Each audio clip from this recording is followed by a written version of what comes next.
Actually, how does that map to here, not that physical one? The central column. The central column. Forget the white tetrahedron, red tetrahedron. These are the crystals. And the energetics. Look at the energetics. So you've got a toroidal field here. You've got a toroidal field here, and you've got a toroidal field in the center. So the diamond lens doorway to infinity, the picture on the left, that is the central part. You're talking about this one, not Yeah. to here. Yeah, Okay. and that is This that. I also have a question. So here you have more than 1,000, 7,000. 7,000, sorry. Lockdown project. Right, but that one doesn't, right? So it's symbolic. Right? This is a toroidal field. This is showing how Uh-huh. it kind of becomes, these tiny circles become bigger, bigger, bigger, bigger, bigger, bigger, bigger, bigger, bigger, smaller, smaller, smaller, smaller, smaller, smaller, bigger, bigger, bigger, bigger, bigger, Right. bigger, bigger, Okay. bigger. This is like detailing the resonance inside the toroidal field, for want of a better way of describing it. Okay, you're saying that can replicate that. That's inside the heart of the toroidal field. Uh-huh. So the toroidal field is going on around that, and this Okay. is inside it. This is inside this one. Yeah, you're I mean that's saying. two-dimensional, but just imagining it as a, And you're saying that it has a toroidal field. and- these are the geometries: octahedron, double That's tetrahedron, right. Mhm, cube, yes. icosahedron, Mhm. dodecahedron, and then inner. Yeah, Okay. But okay. this is the field that would which will So you're using surround a- this. okay, kind Yeah. of like a representation of how this field will look like. Yeah. Right. And then here you have this, so you're representing a cube, maybe here and something here. No, Because I see that you have like 1, 2, there are 4 Three. crystals. Right. Yeah, Oh, 3 yeah. toroidal Torus. fields. 4 crystals are above the center, and 4 crystals are below. 4 above, 4 below. Here, look. oh, Look, see, this is the toroidal field, that's the black Fibonacci, white Yeah. Fibonacci, and that's in the center of it all. yeah, I can see that one being like the whole thing, No, right? that's just in the center. That's only the center. 1, 2, 3. So there's 2 smaller and 1 larger Right. toroidal Okay, field. 1, 2, 3. So I'm trying to map it to Mm-hmm. here. Oh, is this more of an artist? Yeah. I mean, not everything in that is Right. represented in here, but the key symbology is represented in here. Okay, okay, Yeah. okay. Right, because this one I don't see. Here is the Right. big one, Yes. the And smaller, then smaller one. and then the smaller. Yeah. Yes, yes. And I can ignore the ones in back in Yeah. terms of energy. Yeah. Yeah. This blue line is electricity, and the golden lines are magnetism. So the electromagnetism of this is reproduced in the toroidal fields and in the conversion from, this is actually Hertzian waves.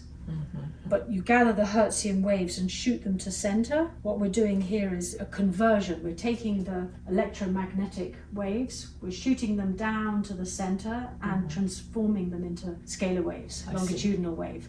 We're taking out the electromagnetic aspect, which is the harmful radiation, and we're transforming it into a beneficial wave, which is longitudinal. Okay.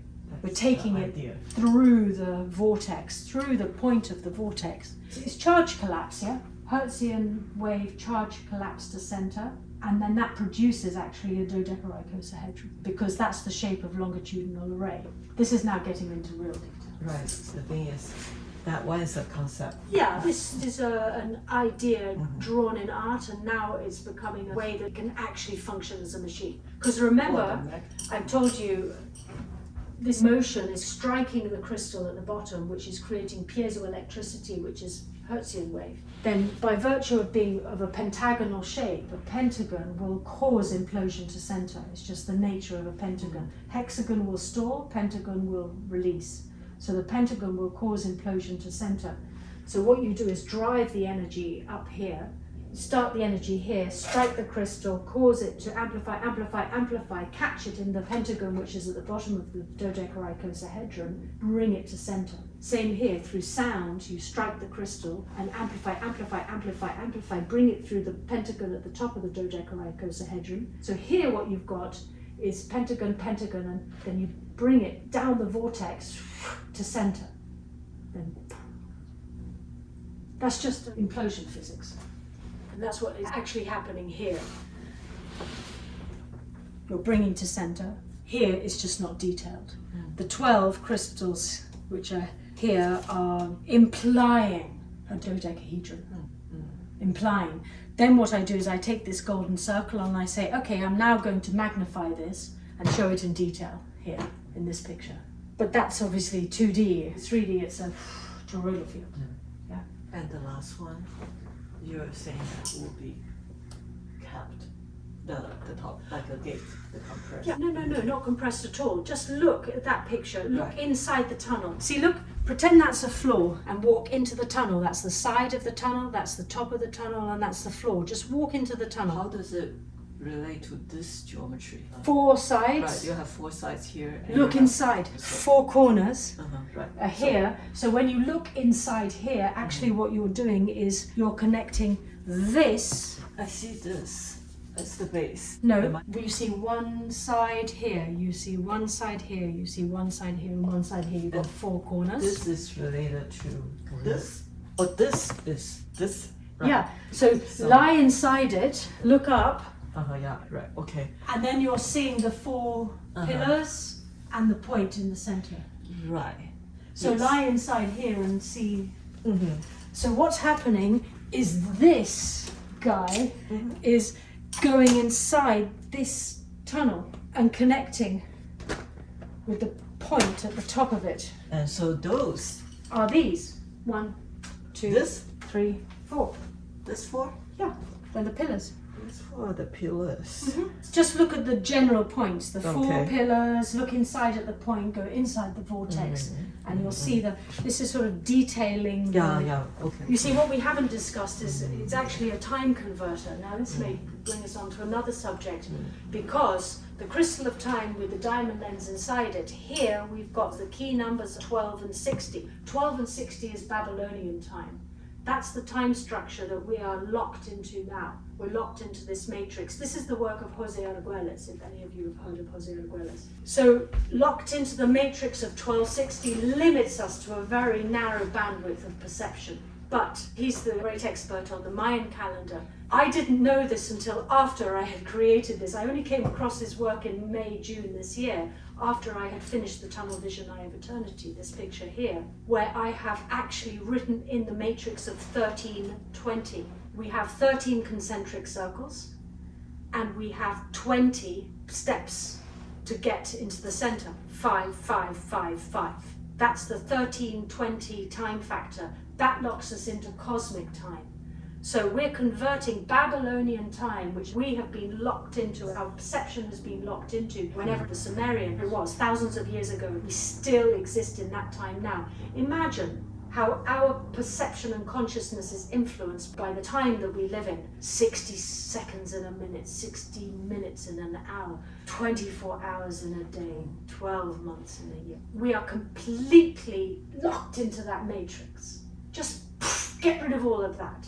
It changes everything. The way we see our lives, the way we think, the way we everything. The 1320 matrix locks us into, and then if you look at the Mayan calendar, which is called the Solkin, you will see there are 20 glyphs, and there are the 13 Baktun, which are the time zones that occurred in the last 5,000 something years. What happened in 2012 was that we ended the Mayan calendar. We know it didn't mean the end of the world, but what it meant is that it opened up different lenses in our perception, in our brain even. When those lenses align, they open up a 4th one which connects us to planetary grid, to solar grid, to galactic grid, to universal grid, and the cosmic gateway is opened, and we are now aligned with everything, everywhere. But we've been locked into a very small matrix by this 1260 time factor. So what this is doing is also creating a time converter, because you lock in 1260 into 1320 and you convert the time. You know, I keep looking at this, and you use the Chicana. So everything that you're saying is very indicative of the Chicana from a shamanic point of view. That's what I'm saying. Yeah. And I'm coming from the approach of the shamanic, because Yeah. that's what I know. And the 3 That's levels why are I upper, used it. lower, and middle world, right? And so we hear about the lower world, the middle world, the upper world. You know, past, present, and future upper, past, present, and future middle, past, present, and future lower world, right? Which is the transcendence of all time. That's the essence of what this is actually doing. I only found this out after I made it, because when I read the work of Jose Arguelles, and luckily I only discovered him afterwards, otherwise I might have contrived it, but I discovered that I'd done it intuitively. So, you know, we come back full circle. Dr. Karim inviting me to his 2019 Special Topics Conference to talk about time. Well, he was 5 years too early, because now I've got the answers.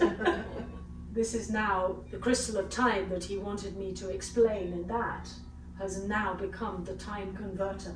Okay, forget converting time. What we're talking about is transforming how our perception perceives reality, because we are locked into a perception of time. Just get rid of all that thing of time. I mean, our lives are completely ruled by the 1260 time factor. Get rid of that, and then impose a different meaning of time to our perception. It just opens up all the gates, and suddenly there's a whole new kind of way of seeing existence and reality. Actually, the umbilical cord in the mind is called the Kusan Sum, and basically that is the cosmic gate. When all the lenses align, opens the gate. In the tunnels of Bosnia, they discovered a stone with the runic symbols. They got a translation from here in the US. The gate has been closed. We will have to wait, defend ourselves, and conquer until the cosmic gate is open again. This is the cosmic gate. Our connection is cosmic time, is our connection. Each one of us as human beings, we are all absolutely connected to this, not one of us more than another. But as of now, today, we are locked into the matrix of 1260, and that's what the Sumerians did. They locked us in. Very narrow bandwidth, maybe 3 dimensions or so. We can see a little bit that way, a little bit this way, but we can't see the whole thing. So that's another whole factor that we have to describe to our architect and our designer and our structural engineer. I mean, even all these could be lenses, for example, not crystals, who knows? So yeah, you see, we're developing with every step. But I know that somehow I put the information in there, and that has been translated to here. Not just here. Remember, I've got 5 more pictures. Each of them one component of this machine. I tell you, when the penny dropped on that, it was like that aha moment, and suddenly I went blah, blah, blah, blah, blah, blah, blah, blah. The whole project came through like. But I don't say I've got to a point of standstill, but I've got to a point where my capacity, what I can do, is getting quite limited. You got the gist of it. From ideation. And now it's a translation of that. And handing over to the experts who can, and just keeping a check on them that they're not going off in the wrong direction. You've got to keep them in line with the energy aspects of it, because you'll know that aspect and they may not know the physical aspects they can probably handle. But really, see, the energetic aspects are the crux of the whole structure. I'm wondering if this can be misused or misappropriated. You said it, Judy. Of course it can. Anything can be used for good or nefarious reasons. Yeah. But if you define it right, that this is just, a structure, the meaning behind it is immaterial to whoever is working on it. I mean, if you're building an office building, well, somebody constructs an office building, that doesn't make them eligible to walk into Apple or walk into Google or walk into whatever office building they built. They just built the building to somebody's spec. So if you define it that way, I mean, you have the essence of it, but if it's just working out the physicality of it, farming that out, I mean, the misappropriation doesn't come, it's far less tempting, let's say. That's why I'm calling it an art installation project that explains the process of existence according to the Tibetan Book of the Dead period. And that's what it is also. Exactly. And so the motivation behind it, the beliefs behind it. And I start freaking out at them. You made 74 degrees! I told you 72.3578!